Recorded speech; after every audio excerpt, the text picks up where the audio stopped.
Welcome to Conquest Chapter 10, one of my favorite maps ever. The first few chapters of Conquest are when you plant the seeds of your grand strategy.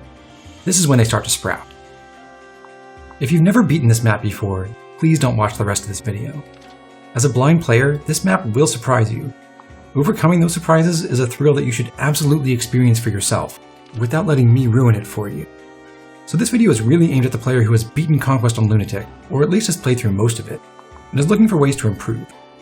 I'm going to walk you through my entire thought process in excruciating detail. If you're newer to Conquest, then stop watching, pick up this game, play through it, and just enjoy it in your own way, okay? And maybe don't focus too much on the story. Alright, this is a defense map. Looking around the starting area, the most obvious feature is that there are just a few small choke points, 2 open ones to the east and southeast, and 2 more in the southwest and west that are blocked off by breakable walls. There's also a trio of siege weapons, 2 Ballistae, which require units with bow access, and a fire orb, which can only be operated by units who can use tomes. The obvious strategy is to plug the choke points with your beefiest units, to defend the 2 breakable walls as long as possible by standing behind them and attacking the invaders at range, to man the siege weapons whenever you can, and to have a healer or 2 running around in the back lines to keep everyone healthy.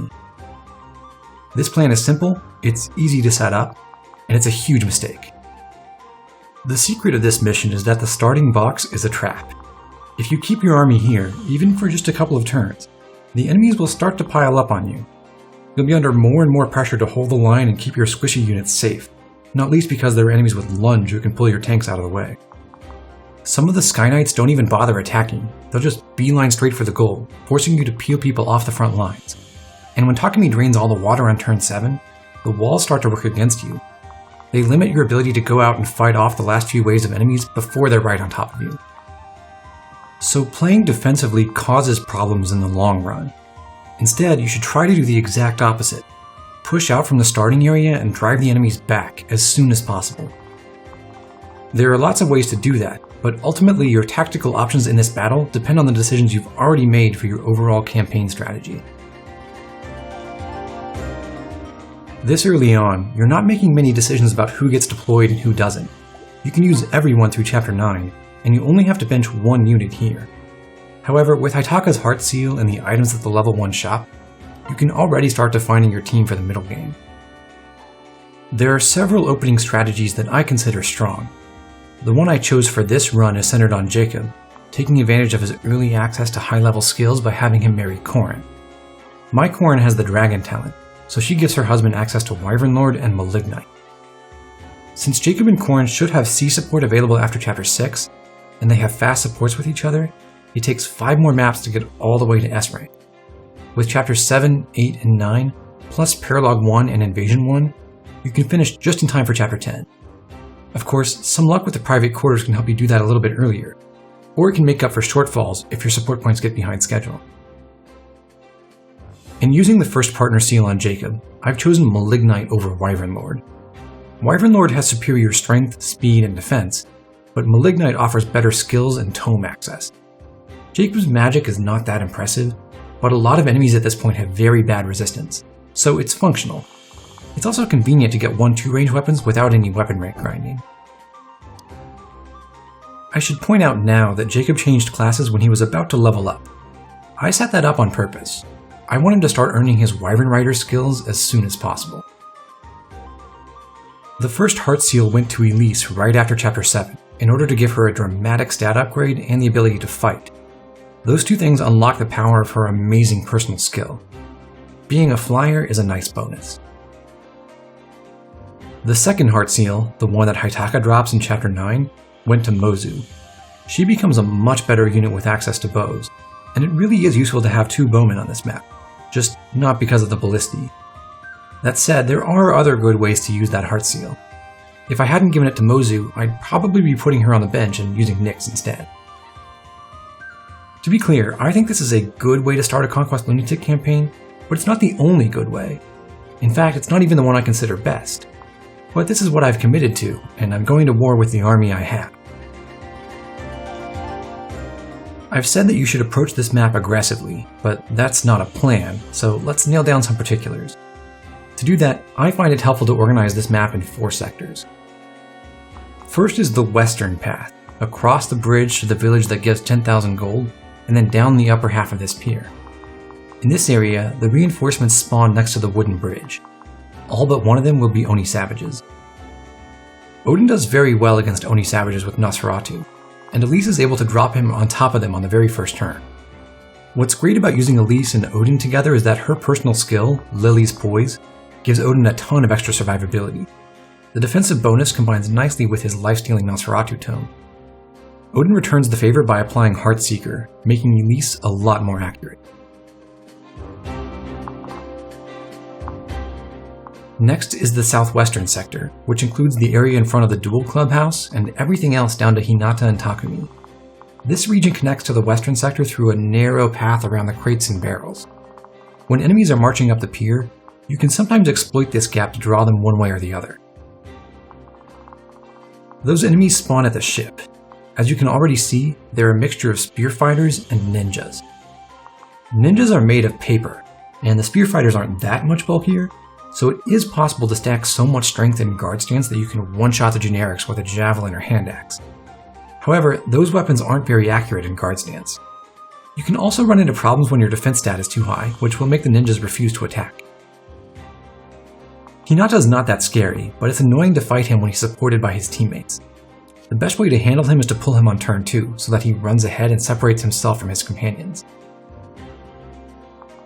Takumi is a totally optional boss. He's pretty strong, but very beatable. He drops his elixir if you defeat him, but one thing you should know about that is that if you attack Takumi or anyone else nearby and drop them to half HP or less, they'll take that elixir and use it. So if you want it and you can't kill him in one phase, you have to let him attack you first, and then finish him off on the following player phase. The third sector is the southeast. This bridge, the Draco Shield House, half of the eastern pier, and the ship. This region features Oni savages and Sky Knights, plus the occasional ninja. Just like in the southwestern sector, the infantry reinforcements arrive on the ship. The Sky Knights have their own spawn points just above the southern edge of the map. As with Hinata, the most convenient way to eliminate Oboro is to bait her ahead on turn 2. To make that possible on both fronts, you generally have to send most of the army south and clear everything out of the way, including the wall south of the starting position. Last is the eastern route, the long path past the Master Seal House, around the northern Ballista, and then down the right side of this pier.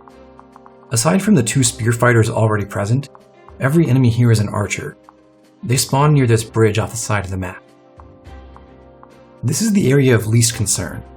The village along this path is very close, the enemies are very far away, and this whole wing of the map is separated from everything else by a wide seaway and then a wall that goes almost to the end of the pier.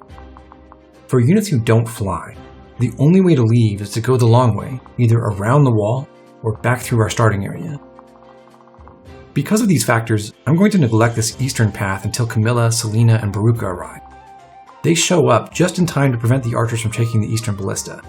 The 3 of them together can always fight off the first wave, but I have something special planned. That's why Azura is holding a bronze bow. Because of the geography, support units aren't very useful. Healers are most helpful when they can go from teammate to teammate and patch them up as needed.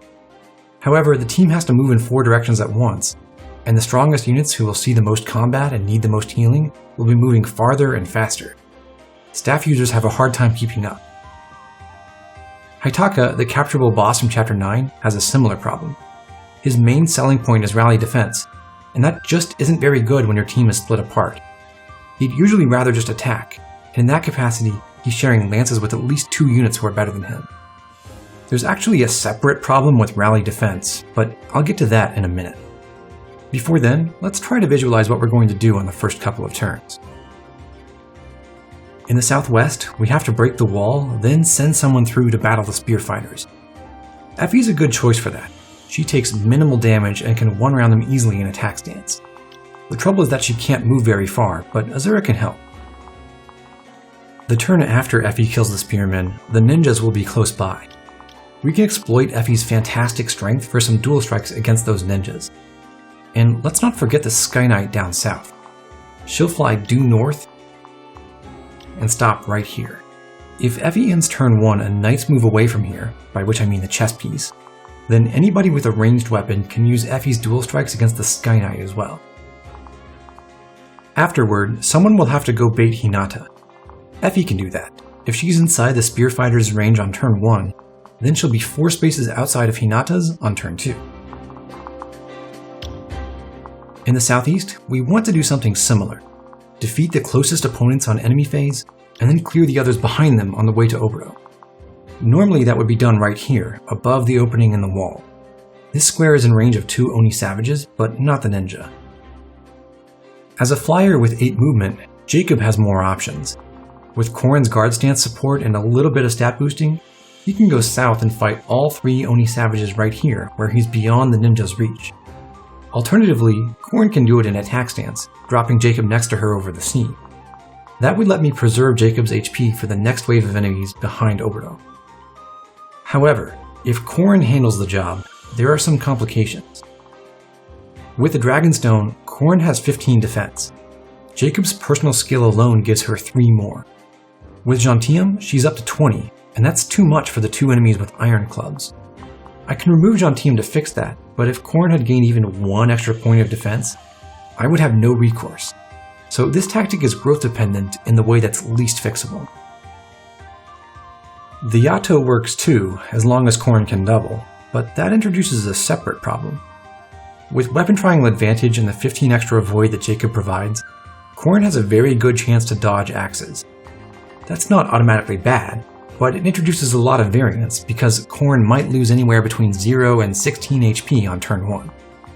Silas's personal skill depends on Corrin's exact HP, so if I want to make sure he gets that huge Vow of Friendship boost, I'll have to make a lot of adaptations on the fly. So let's revisit the choke point position. If Corrin stands just 1 space farther south, inside the opening, then she'll be in range of the ninja. This ninja neatly solves both problems. Thanks to the Steel Shuriken's defense debuff, Dragon Corrin will almost never have too much defense. The Dragonstone also carries an avoid penalty and doesn't have weapon triangle advantage, so the 2 Oni savages become much more likely to hit, just not very hard. That'll be the trick. I'm going to get Corrin debuffed on purpose. The downside is that 1 extra Oni savage survives, so I'll have to take care of him on the subsequent player phase. At that point, Corrin and Jakob will be busy moving toward Oboro. Neither of them can one-round her, so whoever fights her first will eat seal strength and seal defense. I definitely don't want that on Jakob, so Corrin should be the bait again. With this plan in mind, it's time to check some stat benchmarks. 1-round kill thresholds are very important. After all, if you want to drive the enemies back to their spawn points, you have to kill a lot of them very quickly. The speed thresholds to double are within reach, especially with good guard stance partners, but they're not trivial. And the strongest physical units can only counter ranged attackers with javelins or hand axes. Those can't double, so they can only 1-round if they kill in 1 hit. One way to help reach those benchmarks is to promote. However, buying a Master Seal should be your last resort. It's not bad to promote instantly, but aside from any strength or magic points, the promotion gains are largely irrelevant here. That's because of one extremely powerful tool, attack stance. Dual strikes reduce most stat benchmarks to a simple question of attack power. Between meals, tonics, forging, and skills, along with a low quality of generic enemies here, the strength and magic requirements to kill in 1 round with attack stance are shockingly low.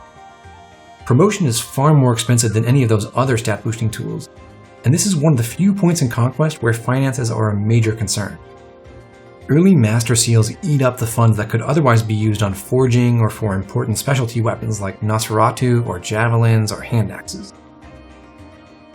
When you're trying to meet the attack benchmarks, the mess hall is the place to start, because it's free. Since most units are physical attackers, the best meal to cook for this map is generally one that boosts strength. Before I do that, I'm looking at specific units and figuring out what help they need with speed and survivability. Jakob is the person I've invested in the most, and therefore he's the one I'm relying on for the toughest jobs. I need him to be fast enough to double the Oni Savages and Archers, which takes 14 speed. With Magic Boon and Luck Bane, Corrin gives Jakob 3 points of speed in Guard Stance at S rank. That puts him at 13, so a speed tonic is enough to push him over the threshold. In fact, Jakob just needs 1 point, and he's about to level up. On Lunatic, each unit's RNG seeds for all growths are fixed when they join, so I could play out a turn or two to feed him a level and check what he gets. If he hits his speed growth, then I know that I don't have to use the tonic. I'm not going to use this trick though. Right now, the only other way to improve speed is with a meal, so if Jakob were still short on speed points with a tonic, I'd want him to cook a strength and speed meal. That would be a shame because Jakob's the only unit I'm deploying who cares about doubling. It's much better if I can go for a strength and defense meal. So I may be able to use cooking to improve survivability. Beyond that, if someone's going to take a lot of attacks and I know they'll need more help with their defenses, my first question is this: can this unit get by using healing items? You get a fair number of free vulneraries, and as long as they're free, they're the most cost-effective solution. Second choice is to use a defense tonic, and then an HP tonic if necessary. But you have to be careful with defense boosters. You don't want to make someone so tough that the enemies can't damage them. If that happens, those enemies just walk past instead of attacking and dying on enemy phase. In my case, the meal and the vulneraries are sufficient to cover my speed and survivability needs. With those out of the way, it's time to check our damage requirements. I'm going to look at 9 things. That sounds like a lot to know in advance, and it is, but most of them come up in the first turn or two. If nothing else, you can always attempt the battle once and see where you're coming up short. I've decided to send Jakob southeast, and I've already said that I'm going to boost his speed by pairing Corrin with him. That's a big constraint. He'll have to get his kills in guard stance, and he's still not fast enough to double speedy enemies like the Sky Knights. Instead, he has to kill them in one shot. They have 23 HP and 7 defense, so that takes 30 attack. Jakob has 14 raw strength, and a bronze axe has 6 might. Corrin's Nora Princess class provides another 2 points in guard stance, as does her supportive skill. Jakob is about to get the Strength plus 2 skill when he levels up as a Malig Knight for the first time, so that's 26 total. Subtracting from 30, we now know that we have to boost Jakob's physical attack by 4. Later on, there will be some paired up Oni Savages, one of whom has a throwing club. I'd like for Jakob to one-round them with fire so that he can counter the throwing club on enemy phase. That takes the same kind of analysis. They have 28 HP and 3 resistance. He doubles, so he needs 17 magical attack. Jakob has 9 magic to go with Fire's 3 might. Corrin gives 1 point of magic at S rank, and supportive counts for 2 more. That's 15, and again he needs 2 extra points, either by forging or with a tonic or meal. On turn 1, we're using Corrin's Dragonstone against some Oni Savages, with Jakob dual striking. We already know that we're going to boost Jakob to 30 attack, so he should be at 24 by himself. He's losing 2 points from Corrin's parrot bonus, 2 more without supportive, and another 2 because he doesn't have strength plus 2 yet. Against the Oni Savages, 24 physical attack translates into 6 damage from Jakob. That means Corrin has to hit for 22, which takes 25 magical attack, 14 from her Dragonstone, and then at least 9 raw magic plus a tonic. That should be very doable with Magic Boon. My Corrin has 11 points naturally. On turn 2, Oboro will be accompanied by a Sky Knight. I want to make sure Corrin can one-round that Sky Knight. By that point, Jakob should have strength plus 2, so he's guaranteed 26 attack by himself, or 9 damage on his dual strikes. In this case, Corrin has to hit for 14 against the enemy's 12 resistance, so that takes 26 magical attack, 1 point higher than we previously thought. Either Corrin needs 1 extra point of magic, or Jakob needs 1 more strength. Either would be enough. Niles and Mozu should both be able to one-shot Sky Knights by themselves. They can do that at base as long as they each have a bow with 8 might. That's 24 against flyers, and Mozu's strength base is 6, while Niles has 9. The iron bow that Niles joins with fits the bill, and so does a forged bronze bow. After the ninja attacks Corrin on turn 1, someone has to kill him. Niles can manage the job using Jakob's dual strike, if Corrin pairs up with Jakob first. The pair-up bonus and strength +2 will put Jakob's physical attack power at 28, so his dual strike hits the ninja for 11 damage. Niles has to deal 12. At base, he's 1 point short of that mark with an iron bow, but my Niles gained 1 point of strength already, so he's all set.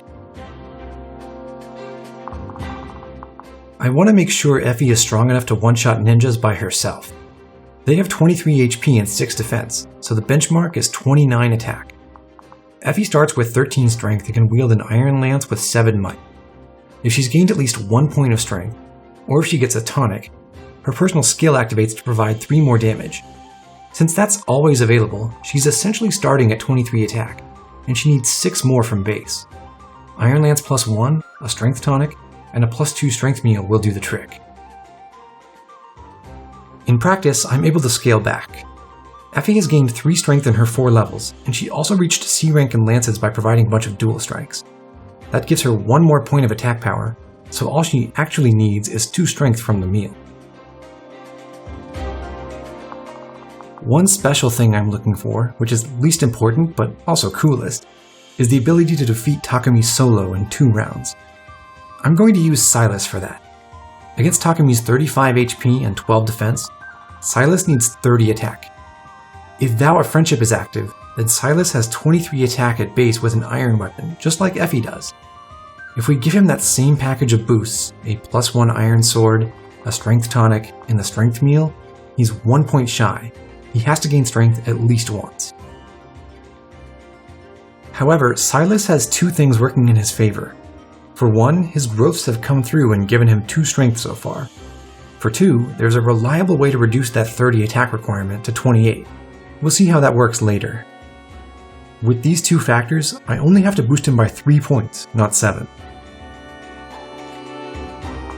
There's one last cleanup job.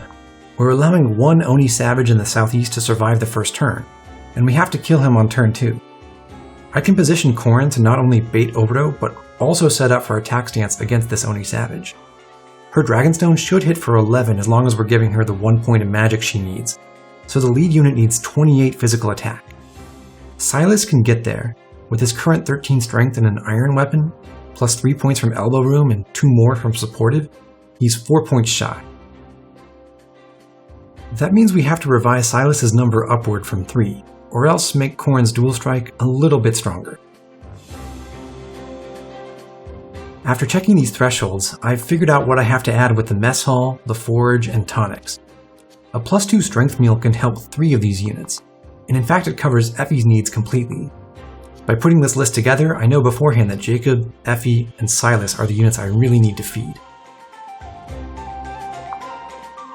After the meal, I've got some options to reach the remaining thresholds. I can forge some of my weapons, or I can just buy tonics. To decide which option is best, I have to look at my budget. Conquest gives you 3,000 gold to start, 10,000 more at the end of Chapter 8, and another 3,000 in Chapter 9, for a total of 16,000 gold before this battle. But I recommend that you keep the goddess icon from Chapter 4 and sell it, along with the second one dropped by the boss of Invasion 1. Those are each worth 1,000 gold, and that money is far more useful than the 8 points of luck. If you feed Lilith between each battle, you're guaranteed to get 2 gold bars as well. Those bump our total income to 18,600. The strategy I've used has certain fixed costs. I have to buy a heart seal and a bronze axe for Elise. After Chapter 8, I spent most of my windfall on Nosferatu, a javelin, and a hand axe, worth 7,600 in total. I also spent some money on tonics to get through the first couple chapters. After Chapter 9, I bought 2 bronze bows and forged them together for Mozu to use. Just now I had to buy Jakob's partner seal, and I will also need 1 extra bronze bow. Subtracting all that from my income, I can see exactly how much I have left to spend on preparations for Chapter 10. Keeping that in mind, let's price out our options. To get everyone the attack stats they need, the bare minimum is 4 tonics, costing just 600 gold. However, as long as I have the money for it, I'd rather pay for some low-level forging. Tonics expire after 1 map, but upgraded weapons last forever. Even if I pay for all the forges listed here, I'll still have funds left over. With that money, I can think about improving reliability with forged bronze weapons. For example, instead of giving Silas an extra iron sword or a strength tonic, I can afford to buy him a bronze sword +1 and a strength tonic. Forged bronze is better than iron in almost every way. It has at least 10 more hit, offers the same might for the price, and provides 10 crit avoid. Bronze weapons can't crit, but that's the best part, because the low probability crits you can get with iron are more likely to hurt than help. The one real downside of bronze compared to iron is that you can't activate offensive proc skills, but those are irrelevant except in a couple of special builds that use soul. Silas really appreciates extra accuracy and crit avoid against Takumi, who would otherwise have a fairly substantial crit rate on him. Bronze +1 would also be really good on Effie.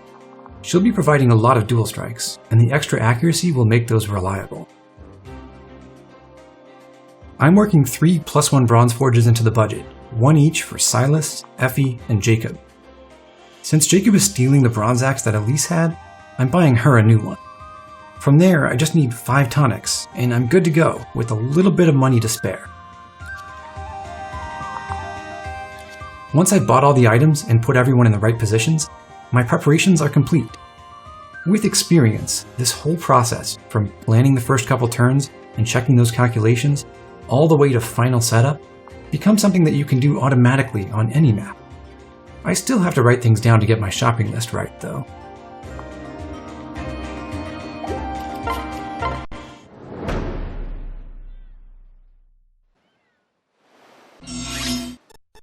We've already talked through what we're doing on turn 1. Let's just put those words into action. Allow me to join you. On guard! Alright, come on. If Niles were to use the Ballista, he could make the first kills more reliable, at the cost of some dual strike experience. In Jakob's case, that would really hurt. I can do this! Here I go. We'll be okay, right? Be careful. Strength is I everything. have to remember to change Effie's weapon for accuracy's sake. You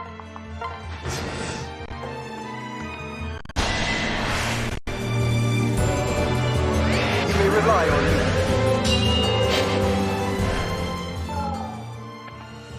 If I could have afforded another bronze axe for Arthur, that would have been nice. Nice work!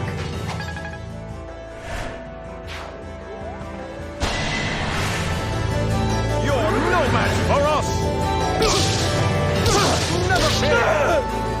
Thank you!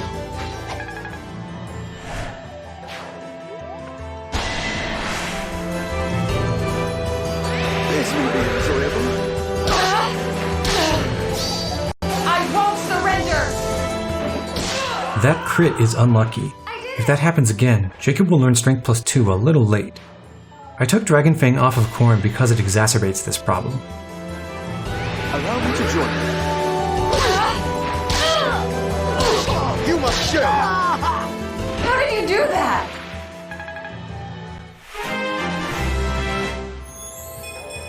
Well, how irksome.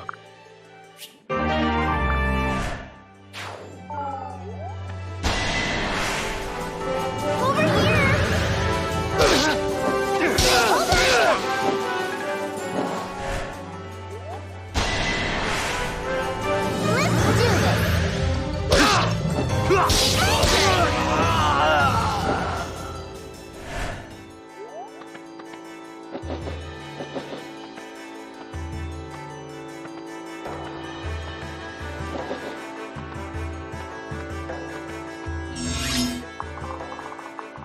As you can see, Hinata is a little bit ahead of the spear fighters and ninjas coming from the ship.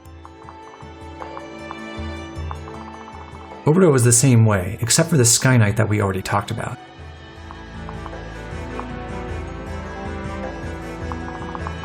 Here I am. Let's do this together. Be careful. Rest of them. Oh, you stole my kill. Now that the ninja's out of the way, Corn can get in position. She needs to be inside Oboro's range and also 2 spaces from the Oni Savage. The gap allows Silas to slide in and attack with Corrin's dual strike. He's a little too far away though. He has to move closer and get refreshed by Azura. You're not alone. I'm having Azura sing to Silas from the northernmost square possible. The point of that is that it puts Azura in range of the Master Seal house. That'll be helpful next turn.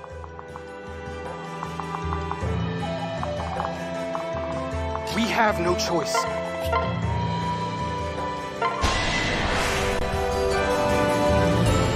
I believe. Let me try. I won't fail again.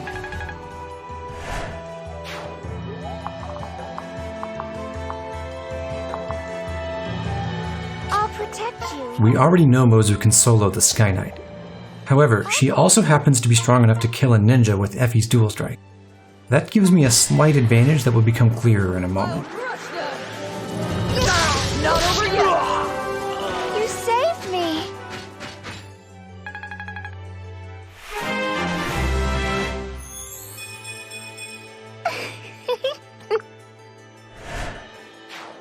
Arthur kills the Sky Knight in Mozu's stead. I'll be your shield. Let me at him. When's my turn? Since Mozu cleared the ninja who was in the way, Effie can run past the second ninja and kill him while standing at Hinata's range. Oh no, I'm hungry.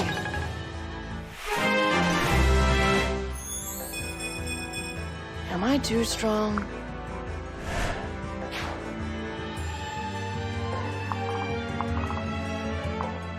One of these Oni savages has an iron club, while the other has steel.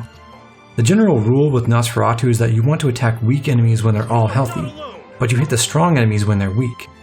That way you minimize incoming damage and maximize your ability to heal back the big hits. Check out my skills. Power overflowing!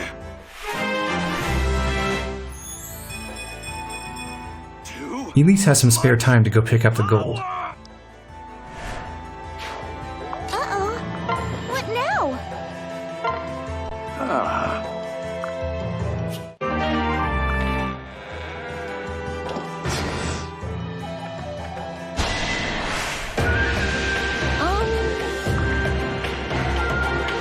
You have my support. This will shoot.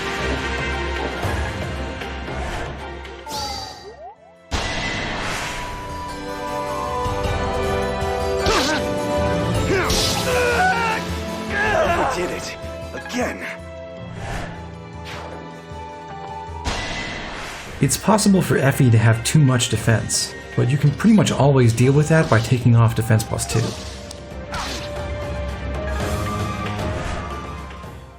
Same with Corrin. Seal defense from Oboro just barely drops her effective defense low enough for the Sky Knight to attack. You may have to take off Jakob Gentium's skill. Failing that, you might have to use a sword, in which case you'll have to do some other things differently.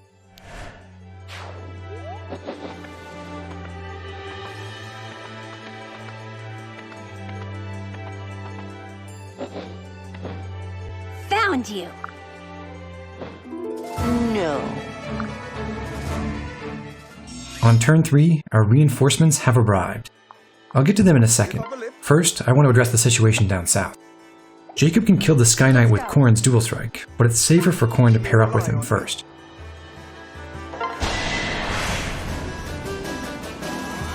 Let's go.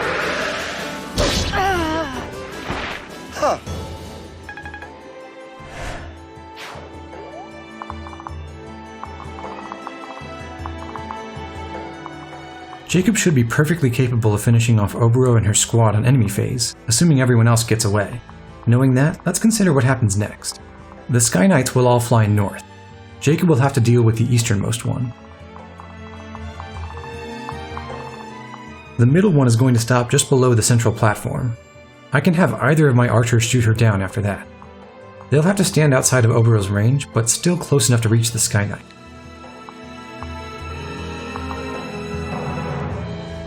Thanks to movement +1, Niles has superior mobility. He can be up to 8 tiles away from the Sky Knight's destination and still reach her. I want to keep that in mind.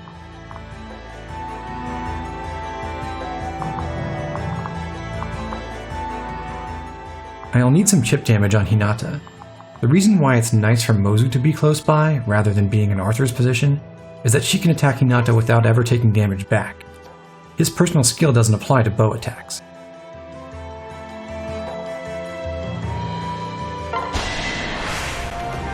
I'll crush them! Try me on the sides!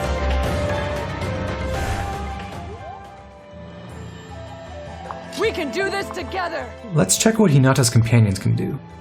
The 2 spear fighters can't reach Mozu because they're blocked by Effie. One ninja is close enough to hit Mozu, but the southernmost one is not.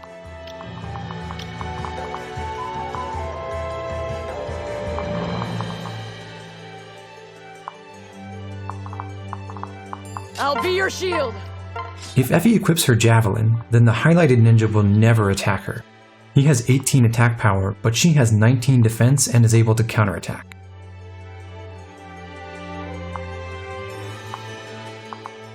That applies to the Seal Defense Spear Fighter too. He only has 19 attack. Because of that, he has no valid targets. He might try to provide dual strikes, but he won't attack anyone directly. I don't like that. I already have one enemy in this group who's going to stand around and not take any damage on enemy phase. I don't want a second one. Luckily, I can give him a target in Elise.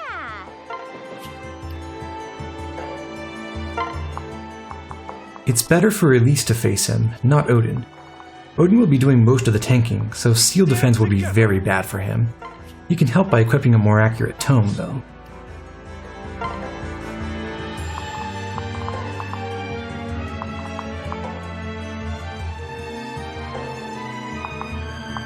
I'll protect you! We do want Effie to use her javelin, but her hit rate is not perfect.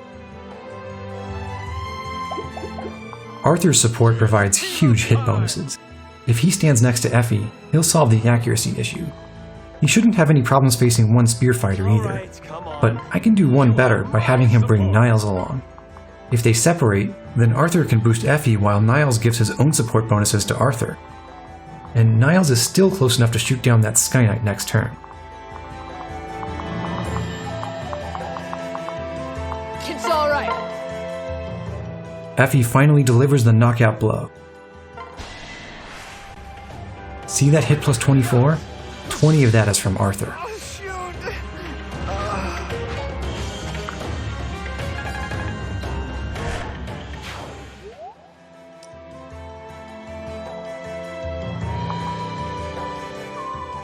Silas is going to get out of dodge. He'll be available if anyone in Effie's squad needs help later.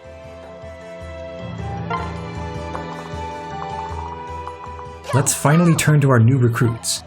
Selena starts by grabbing the Master Seal from the village. Veruca pairs up with her, Let's go. and Azura remembers to hand over the bow before singing. From here, Selena can reach the Ballista. Fine. The reason why you see such a huge enemy threat range right now is that the enemies can use it too, but not if someone is already standing on the tile. Don't you dare lose. Selena wants to use her Master Seal to promote to Bow Knight. When you promote, you automatically equip the first usable weapon in your inventory. It's just like trading. But Selena's holding a sword right now. If only she could equip the bow, she'd be able to kill the archers on enemy phase. So what if she gets rid of her swords?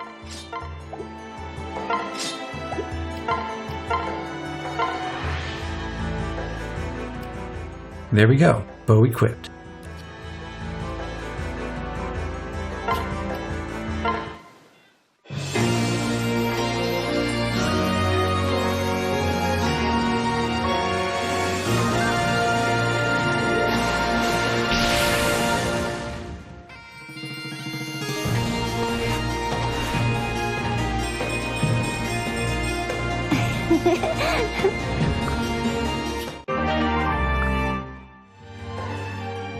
Instant Bow Knight promotion is a great way to make Selena into a strong unit. However, this isn't necessary. You can do a version of this maneuver without promoting, as long as Camilla's around to help. Since I did use the Master Seal on Selena, Camilla can just go south and help out down there.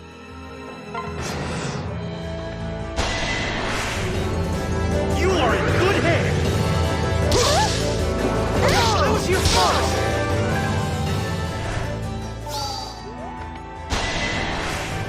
Again, Mozu's strong enough to kill a ninja. That's not required, though. You're strong.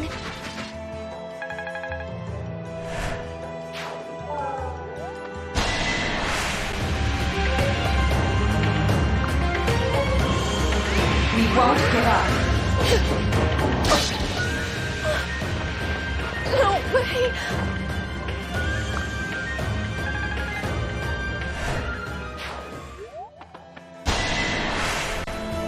Must I restrain myself? No! Told you I was tough.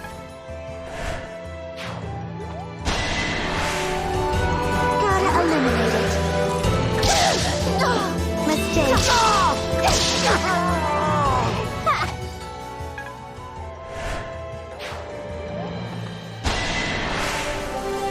Let's do this! Don't come any closer!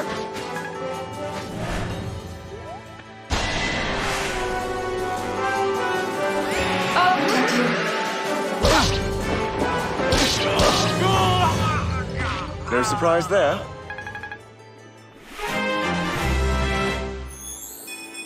Well, how irksome.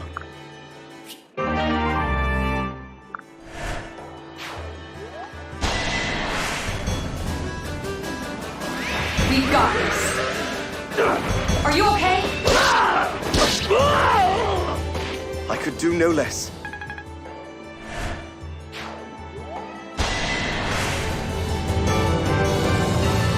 Let's go.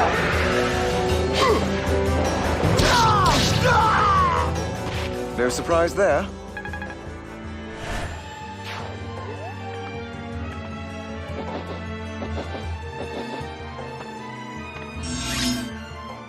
To kick off turn 4, let's take down the Sky Knights. Jakob's responsible for the easternmost one. Obviously, because of the archers who just arrived, he has to do it from the left. We've got this. Yet another victory. In the center of the map, I have 4 enemies to kill, and it could have been 5 if Mozu hadn't one-rounded that ninja.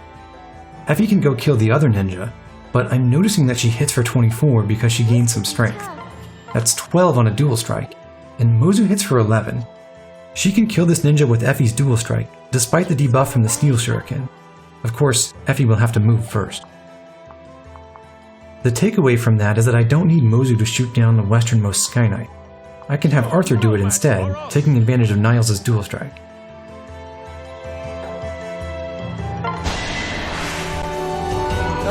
Please. Don't start without me. Such heroism. I'll crush them!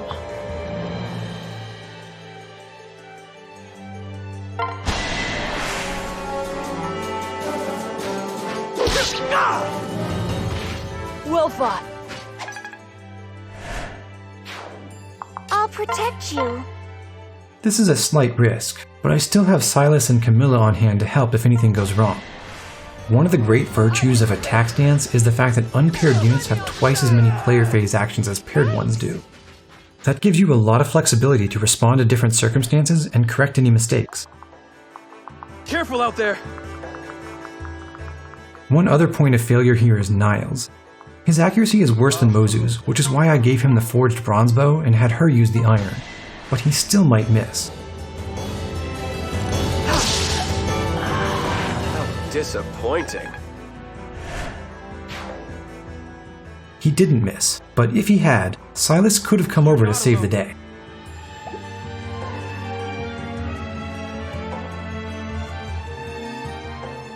Since everything worked out, Silas and Camilla can just press on toward Takumi. One tip: if 2 paired up units are going to end their turn outside of enemy range, you should almost always separate them.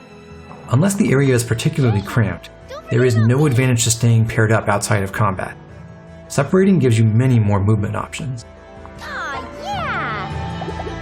The darkness whispers. I can feed this kill to Odin or to Elise. Either way, Odin should apply Heartseeker. It'll work out.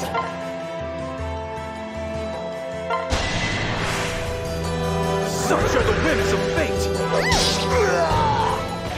Woo!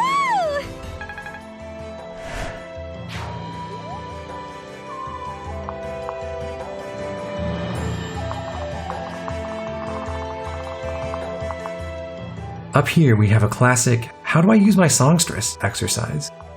I would love to feed some kills to Baruka. After all, she gets XP and Selena basically doesn't. Ideally, Baruka could attack the closest spear fighter, and then Azura could walk over and refresh her, allowing Baruka to attack again for the kill. The problem is the second spear fighter. If Azura moves in that close, then he can walk around and attack her, so that's no good.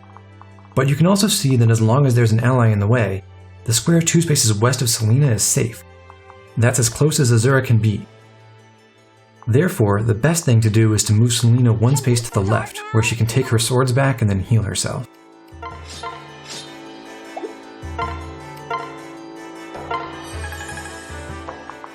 Afterward, Azura sends Selena and Baruka back into the fray.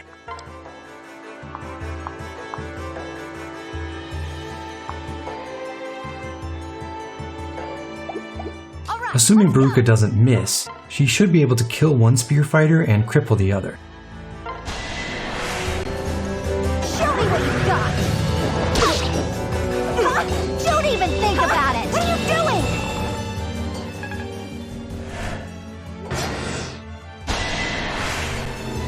Fine, I'll protect you. Don't even think about it! Target silenced.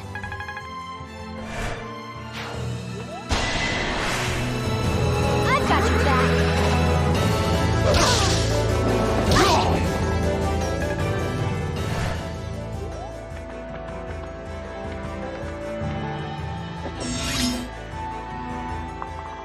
Let's finish the job. If Baruka fails this kill, Azura can bail her out. She is emphatically not failing.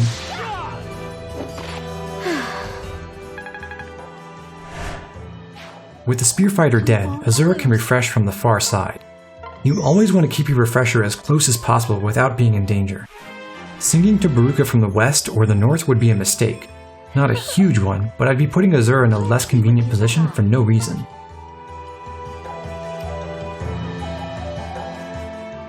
I put Selena in range of 2 archers.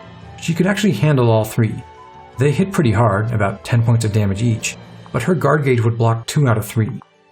The reason why I'm not having Selena sweep them all is that I want to save 1 kill for Baruka. Basically, I'm using my promoted Selena to facilitate Baruka's training.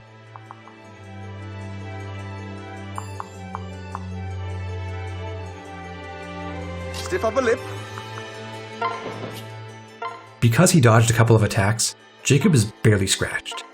I'm going to have him use a vulnerary anyway for demonstration's sake. We've got another group of flyers coming. This time, the middle 2 are paired up.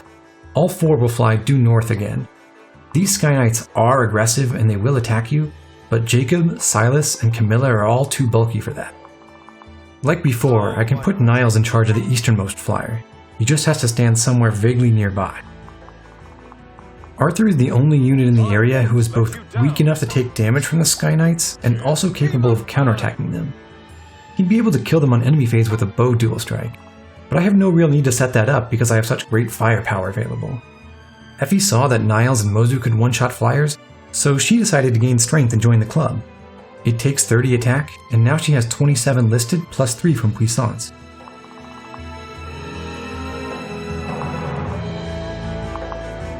I'll be your shield.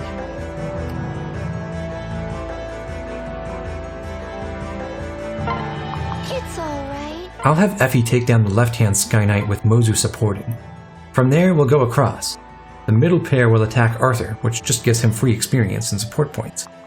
Mozu will be able to leave Effie, walk to the right, and kill the lead Sky Knight in front of Arthur. After that, Arthur will defeat the one in back with his choice of bow dual strikes. Finally, Niles will go east and shoot down the last one.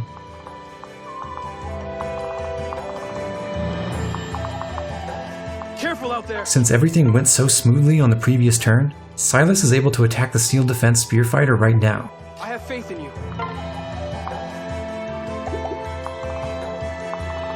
We have no choice. The kill is more reliable with his sword, but he'd take less damage from the next two Spear Fighters if he were using a lance.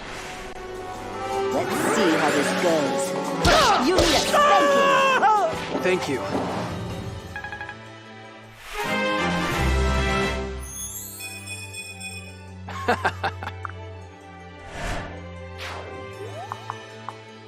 I have no reason to make Camilla attack, so she'll just go over the water and change Silas's weapon.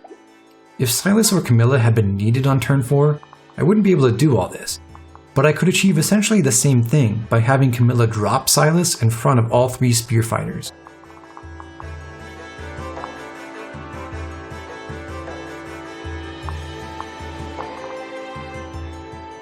Elise has some free time again, so she can dart across to the southwestern village. The dual club is a really good weapon, but it's more or less useless on this map because there's exactly one enemy who uses a sword or tome. The darkness whispers. Odin will move one space to the right. A bunch of reinforcements are about to show up. If Odin's up against the water and Elise is behind him, they'll both be really safe. My aching blood! I'll take care of this. It's my turn! I won't fail again.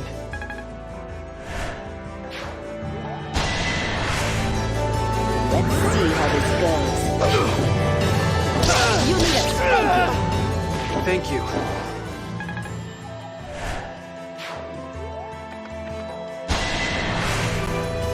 How shall we proceed? No! Let's dance. What did you expect?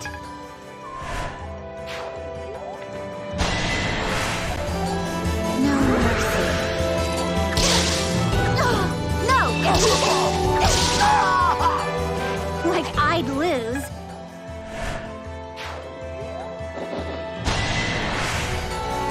This should be the way. Two's company.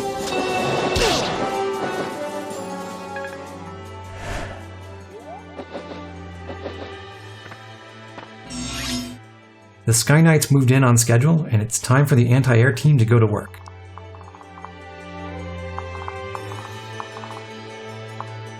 We can do this together! Although Effie can one-shot this Sky Knight, I might as well give Mozu some dual strike kill experience. Mozu could miss, but Camilla's still around, so it's no big deal if she does.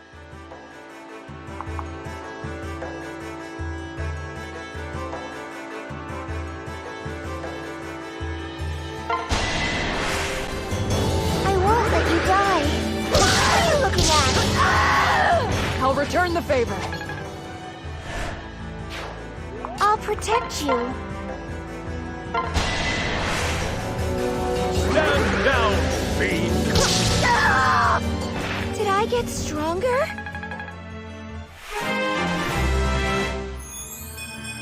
Yep. You have my Niles' dual strike is slightly better.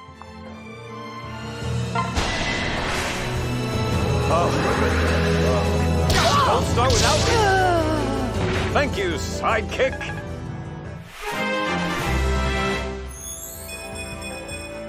Never fear. All right, come on.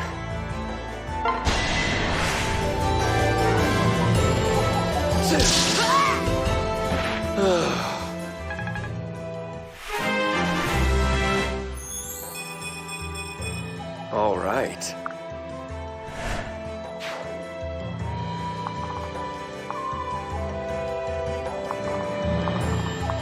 It'll work out. Elise returns to Odin's side.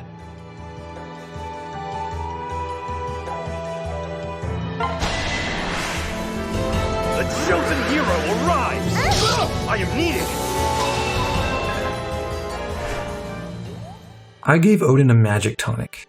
With Elise's hand axe attack, those 2 extra points of magic give him just enough power to finish off the lead Oni Savage. But Odin's not going to attack him. Instead, he'll hit the lunge Oni Savage, who could otherwise pull him away from Elise.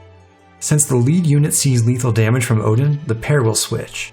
This is an incredibly minor thing, but it does help me kill the Oni Savage pair a little bit faster, given that I have to use Odin's turn to prevent lunge. Another way to neutralize lunge would be to simply pair Elise with Odin, but that would rob her of some very useful weapon experience. What now?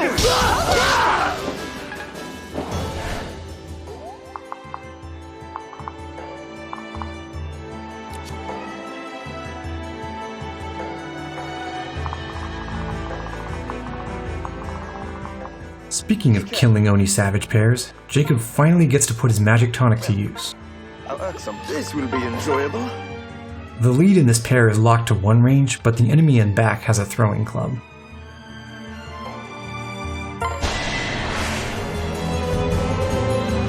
Let's go. Excuse me.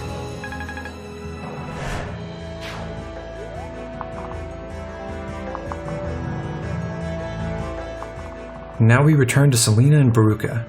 Baruka should attack the archer, and then I can decide what to do depending on whether she hits. If she does, I'll have Azura sing to her so that she can finish the job. But if she doesn't, Selena can take over. The reason that Azura is even close enough to help is that I moved her as far as she could go last turn. I'll support you. Kill them all. Baruka will have a tiny bit more accuracy if she transfers Selena away and uses attack stance.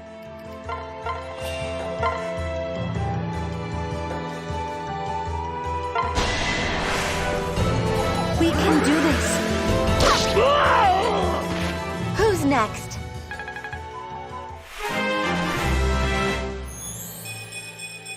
All right.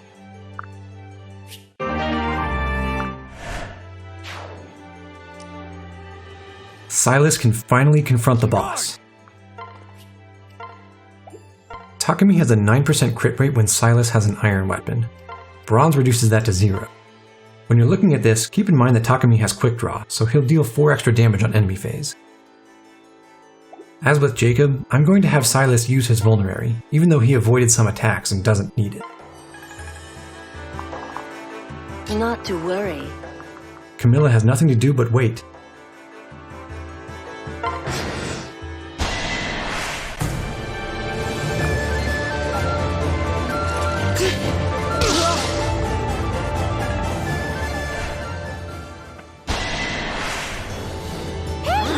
Don't forget about me! Glory unyielding!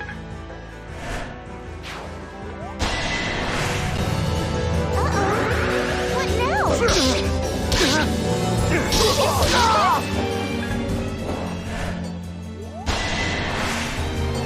Aw, yeah! Hold on a sec. C rank in axes is very good news for Elise. If you use Wyvern Rider Elise for her fantastic attack stance support, she sort of trains herself. Can I help? Not a chance.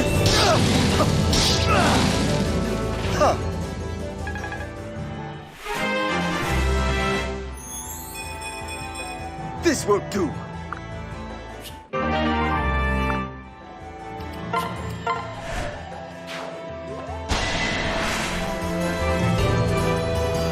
Ready for this? Can I help? I could do no less.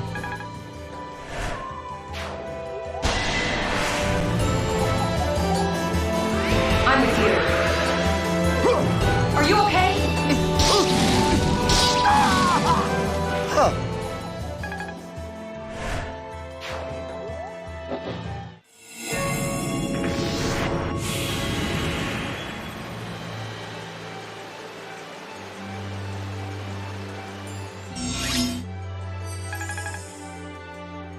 If you don't already have the whole map under control, this wave of reinforcements is the most dangerous by far.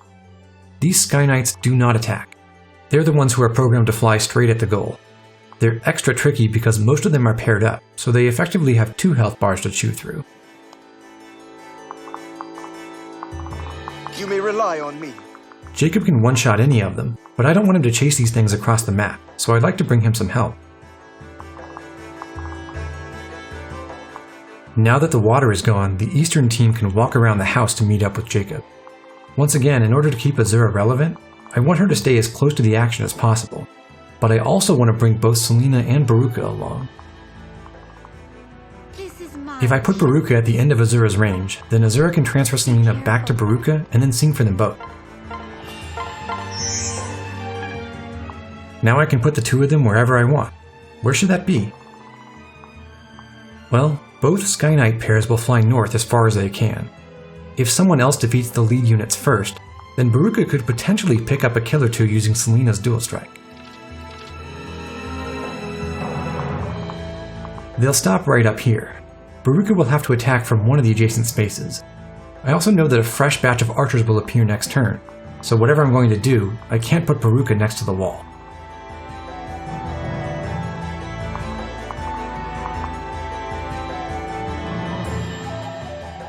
If she's going to kill one of the Sky Knights on the right, then she has to do that from the left. Baruka can attack the left-hand Sky Knight from any direction, however. If Selena's standing 3 spaces below the house, on a diagonal from both sets of enemies, she can help out on either side.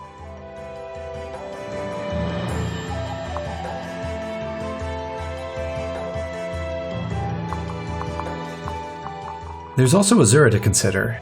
She can move 5 spaces, which is just barely enough to refresh somebody who attacks the left-hand Sky Knight from above or from the left.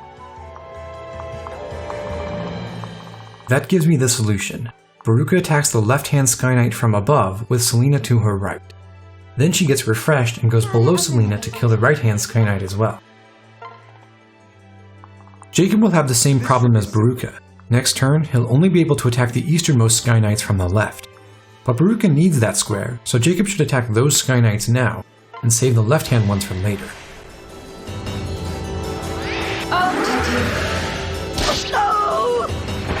I could do no less.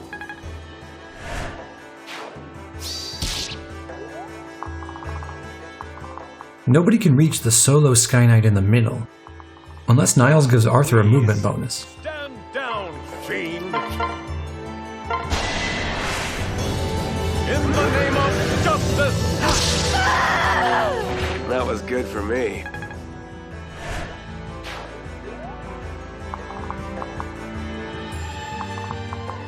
There's still no need for Camilla to kill anything. Instead, she just waits next to Silas. Because of Rose's thorns, Camilla's personal skill, Silas now deals 3 extra damage. This is why his attack requirement wasn't really 30 points. Instead of hitting for 18 plus 18, he only needs 16 plus 19 for a reliable kill. How wonderful. Defeated by you? Ugh.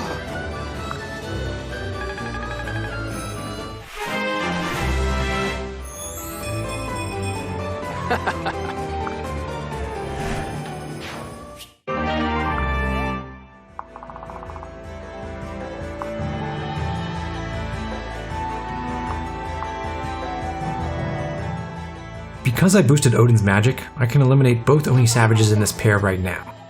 They're each a lot stronger than the throwing club guy.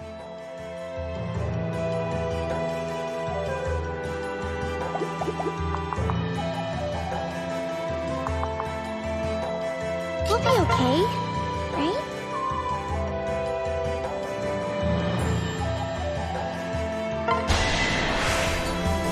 You are in good hands! I'm just too much for ya.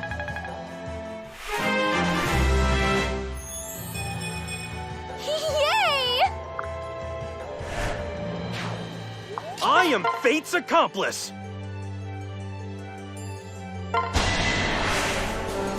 Check out my skills.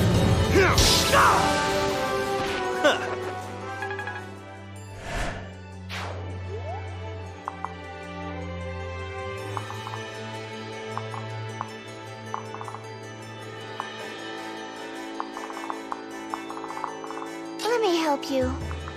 Effie and Mozu will just sit tight and wait for the Sky Knight to meet them. I'll do my best. Such are the whims of fate! That's right.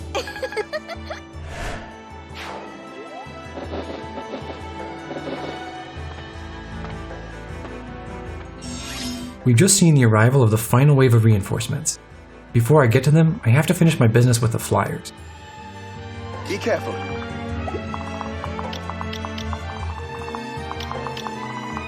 Stiff upper lip.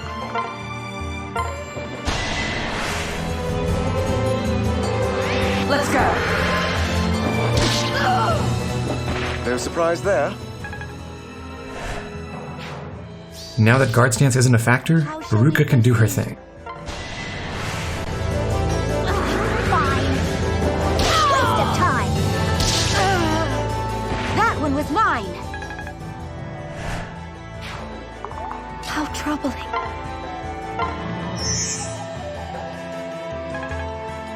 No mercy. Show me what you've got. Out of pain. Don't interfere. Since Selena didn't have to move, she can use her turn to heal up before fighting the archer pair across the wall.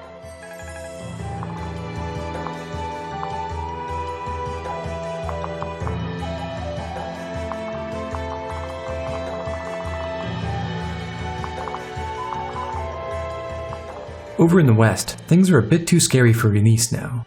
I haven't given her the things she needs to fight a ninja and 3 Oni savages all at once. She can just hide by pairing up with Odin.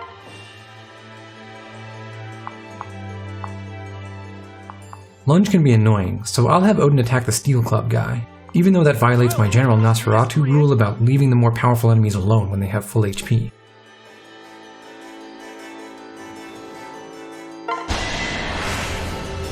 I'll do my best.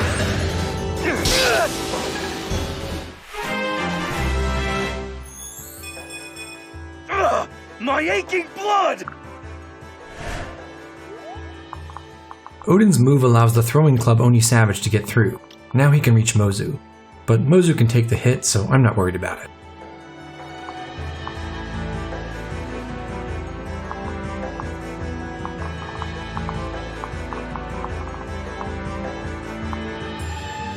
I'll go with you. Strength is everything.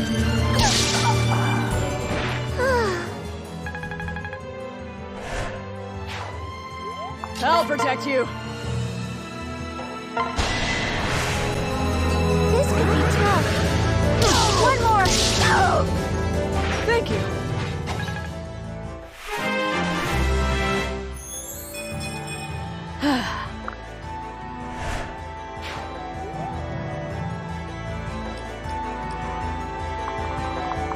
On guard! Despite the weapon triangle, Silas's sword is the more reliable weapon.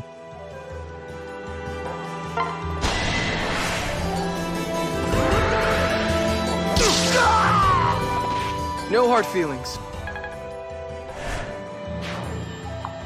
Shall we kill them? Camilla can kill a ninja, or she can weaken him for Niles. I'll play with you. You're not alone. It's not over yet.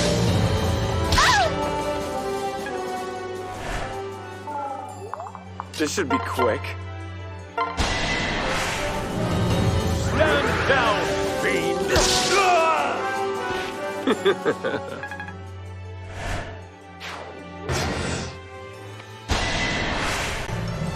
Check out my skills. To the rescue.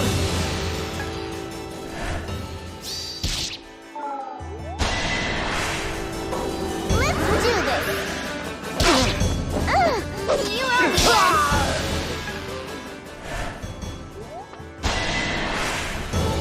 I'll take care of this.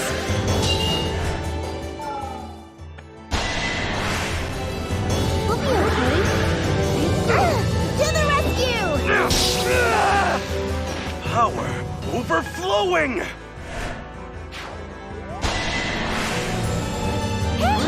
Don't forget about me! You owe me one.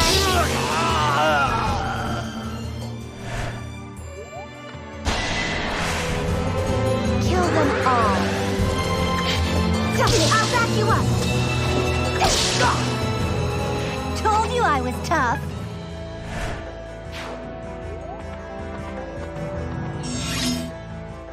There's not much left. Niles and Arthur have nothing to attack. Oh, why not?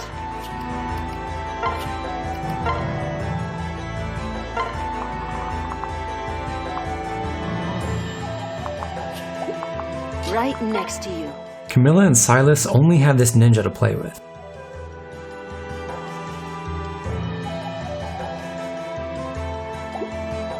Let's see how this goes. Careful out there! I'm here for you!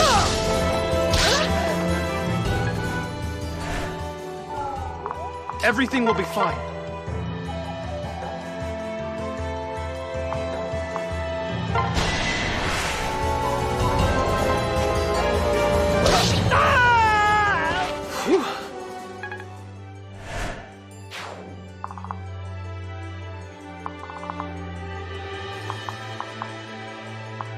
We stand together!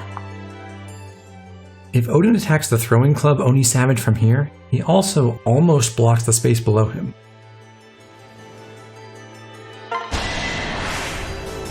I'll do my best.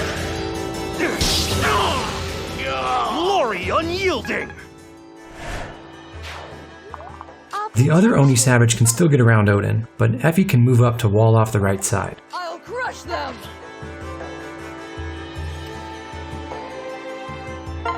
Can we do this? Strength is everything! You smell like a ghost. I did it!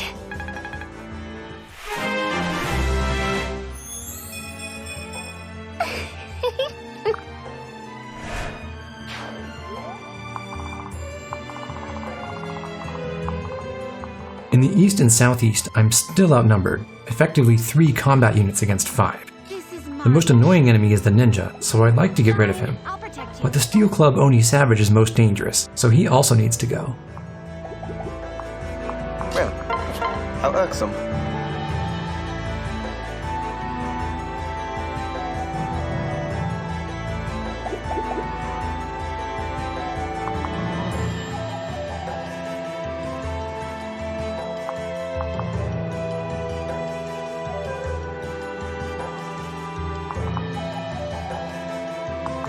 Allow me to join you.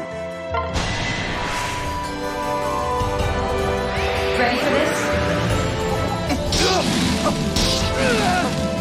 I could do no less.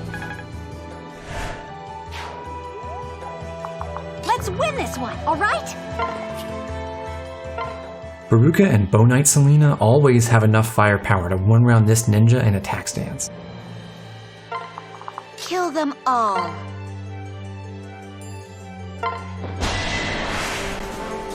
Show me what you've got. What are you looking at? That one was mine. The Iron Club Oni Savage is pretty weak by himself. So weak that I can let him attack Azura. That is a testament to how pathetic the enemies actually are on this map. Be steadfast.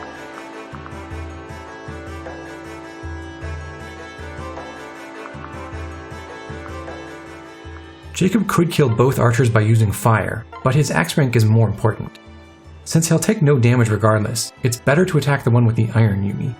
The Steel Yumi archer is easier for someone else to hit. I'm here to help. All clean.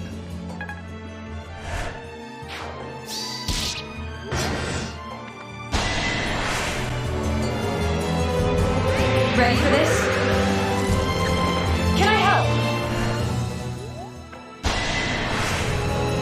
Hey, don't forget about me. darkness was darker than yours!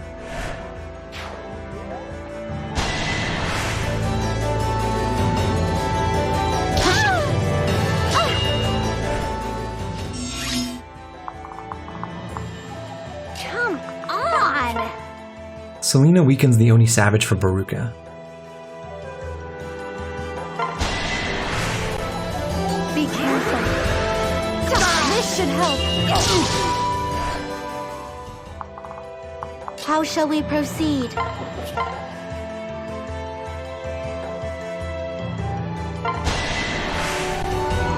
right, let's go! Target silenced.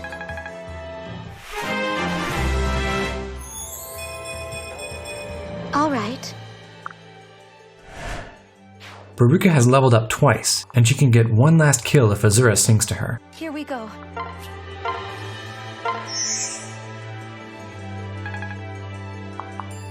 Gotta eliminate it.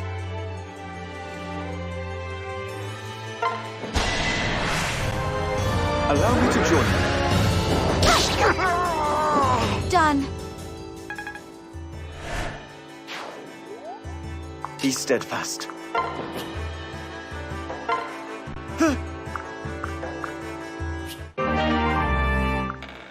All done. I've gotten all the treasure and I've routed the map with a turn to spare. We have no choice. I want to conclude with a warning.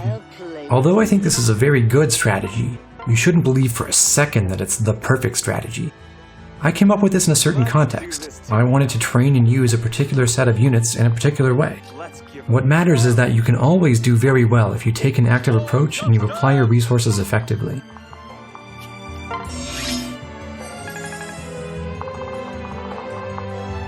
Careful out there! Let's see how this On goes. my honor as a knight.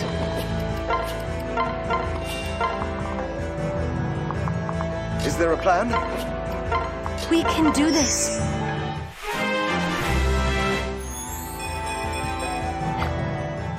The most important lesson is this. You must carry Silas all the way across the map to shelter Azura so she can sing again.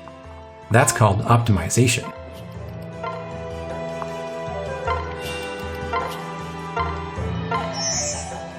If you want to see more videos like this one, please subscribe. And down in the comments, I challenge you to find any way to improve this clear. I know of several already, and I hope you can tell me about a few more. Until next time.